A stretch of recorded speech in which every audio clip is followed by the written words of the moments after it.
Word of the day is boundaries, because today we are talking about 5 signs you have poor boundaries. Boundaries, the limits and rules we set for ourselves within relationships. That's what your boundaries are. And the saying of the day is, the disrespect is the closure. Oh, anybody catch that? The disrespect is the closure. Sometimes you got to accept that apology that you never got. Some of us waiting on some people to say sorry. We waiting on some people to say, I get it. We waiting on some people to say, I understand, and that ain't gonna never happen. They ain't gonna never get it. Some of them get it, they just don't care. And they could be family, friends, colleagues, people you work with. It could be anybody, man. With that said, 5 signs you have poor boundaries. Sometimes boundaries may be hard to set or come with some not so ideal situations, but they are healthy and necessary. 5 signs you have poor boundaries. Number 1, guilt. Guilt is used to punish and control. Your brother say, hey man, let me wear that shirt, man, to school today. That new sweatshirt you've been having in the closet. It's been in there for a whole month. You ain't wore it yet because I'm waiting on a special occasion. Well, let me bust it out today. Nah, man, because I'm waiting for a special occasion. But what about that time I let you wear my shoes? That one time I let you wear my jeans? That one time you went out with that girl, I gave you some money? That's guilt. Somebody's using it to punish and control somebody. There are little children who learn to use guilt to punish and control people early because they watch their parents use it on people. Guilt is used to punish and control. 5 signs you have poor boundaries. Number 1, guilt. What is the most powerful word that's only 2 letters? The most powerful word that is only 2 letters is no. N-O. And when I say no, don't keep trying to convince me of something else, because you're going to make me think you don't respect my no. The word no can not only stop something from happening or continuing, but it can also make you feel bad for saying it. How many times you said no and you felt bad afterwards and you beat up on yourself because you did it and you said no? You know what that says? You have poor boundaries.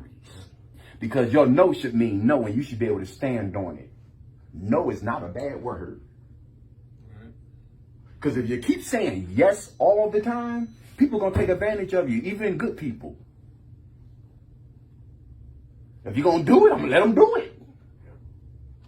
And we think by saying yes all of the time, we're going to be well liked and we're going to have a lot of friends. But the thing is, you might be well used. Saying no actually makes some feel guilty. We may experience guilt because we feel prioritizing ourselves over someone else is wrong. And it is not. What's wrong is letting people eat up your time, eat up your energy, eat up your money. So when you don't have nothing and you need somebody, you can't even go to those same people and get a refill.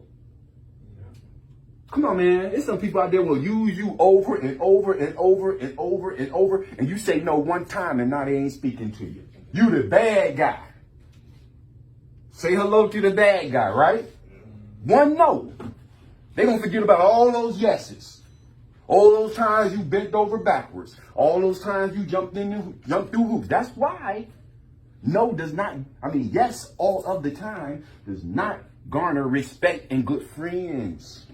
5 signs you have poor boundaries. Number 2, you are inconsistent. You have inconsistency with your boundaries. See, what that means is when you set a boundary, don't go past it for nobody. Wishy-washy. Come on, man. Yeah. Inconsistency. Have you ever been talking to someone and they give you mixed messages? You don't know if she really like it. You don't know if y'all a thing or not. You don't know if y'all a couple or not. Y'all hanging around with each other. She don't mind you taking her out to eat. She don't mind you buying her some flowers. But she ain't going out in public with you. Unless you're getting her something to eat. You can't come just hang out at the crib. You getting mixed messages. She's inconsistent. Let's get into it. Have you ever been talking to someone and they give you mixed messages? You're left confused and not sure if you should tell people you're seeing someone or keep it on the DL. How many people hooking up and it's on the DL because the other person don't really know what it is? Because there are some people, man, They'll keep you in the gray area. You don't know what kind of relationship it is. But as long as you keep entertaining it, they're going to let you keep entertaining it until you get tired. Well, he want to give me money because I ain't giving him nothing. Ain't no willing to be said. Y'all play like y'all don't know what I'm talking about. It's the same concept with boundaries. I have a friend. I'm going to use this as an example. I have a friend. We'll call them James. All right.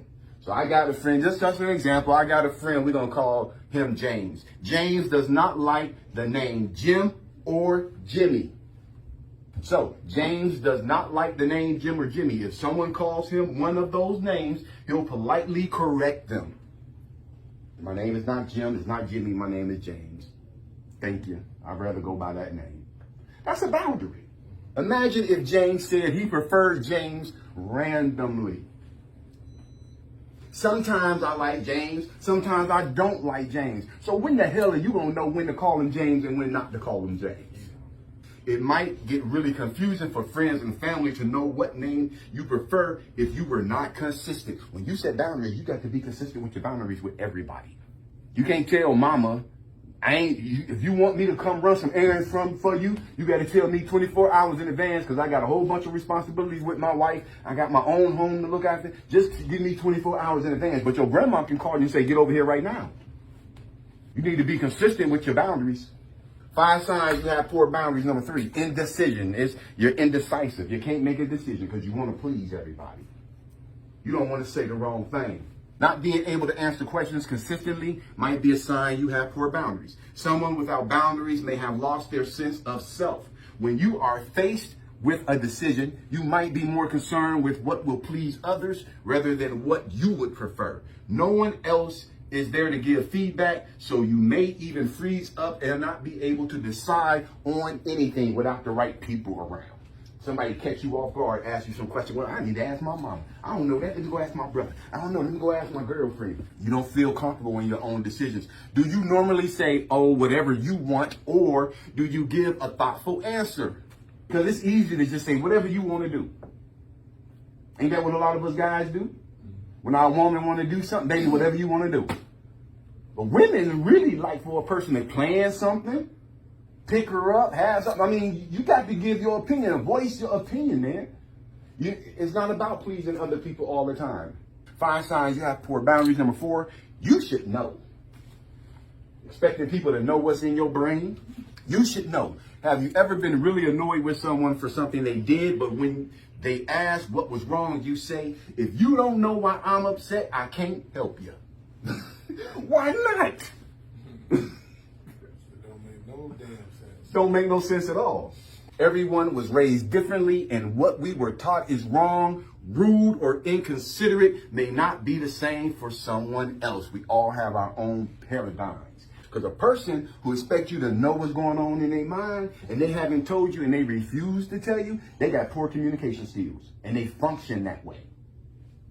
They function that way. They think that's normal. However they was raised, they thought maybe they saw their mama doing that to her boyfriends. Maybe he saw his daddy doing that to women. Because it ain't just women, man. I'm just using women as an example because we all men in here, that's all. So when we assume someone should know what they did is wrong, they may actually not know.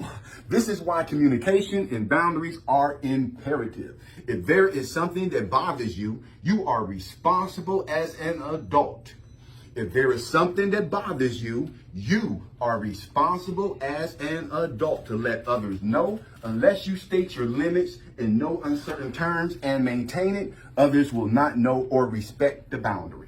5 signs you have poor boundaries. I mean, it could be something as simple as a woman don't like to be tickled. You ever been in that kind of situation? You just playing.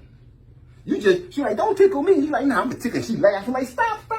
You like tickling the next thing you know, she done punched you in the mouth. You like, what? I mean, that ain't never happened to me, but that happened to you? Oh, yeah. Blood and everything. Blood and everything. Oh, you punched me in my face from tickling you. We breaking up immediately. Yeah, all right, so you should know. All right, here we go.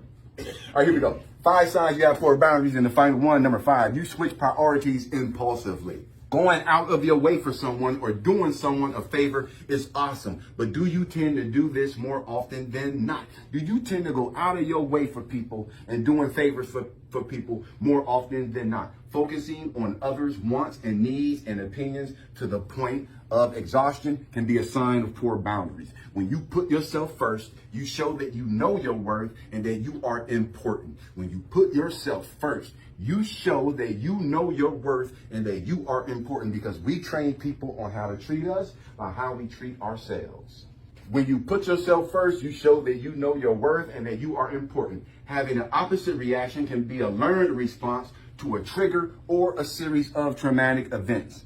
That intense and constant focus on others won't allow you to focus on yourself. That intense and constant focus on others will not allow you to focus on yourself, making you unable to do well. So don't stop doing that weekly good deed, but remember to put yourself first more often. Try it. Setting a boundary can be really difficult, especially if it brings up negative emotions in others. Never forget that it's not wrong to set boundaries. 5 signs you have poor boundaries. Number 1, you're run by guilt. You're controlled and you're punished by it. Number 2, or you use it to control and punish people.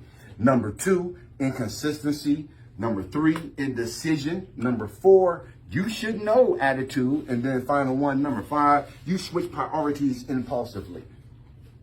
You got something to do, you got a deadline, there's something important you need to happen. That person call you up, I need you to drop everything, I need you to come over here right now. You drop everything, go right over there. And now you got a mess to clean up afterwards. But their situation is all right. Self-talk is the key to building high self-esteem. Y'all know what I mean by that? There is no way in the world you can build high self-esteem without controlling negative self-talk. You cannot do it. If you want to build high self-esteem, the first thing you got to do is control that voice in your head that tries to discourage you from feeling good about yourself. Controlling that voice in your head. So when you feel good and you're having a good day and that voice come in and try to remind you of something toxic or something negative or something that you did in the past, nah, don't be focused on this good thing that just happened. Remember when you peed on yourself in first grade? That's how ignorant it is. And you'll be wondering where them thoughts come from. Them thoughts come from you. Why are those thoughts coming from me? Because you're feeding that part of yourself. Well, how am I feeding that part of myself? What do you watch on TV? What kind of music do you listen to? What kind of conversations do you entertain? What kind of books do you read? What kind of literature do you read? Yeah, that's how you feed the critical self. It's wrapped up in all of what you consume. Because as a man thinketh, so is he.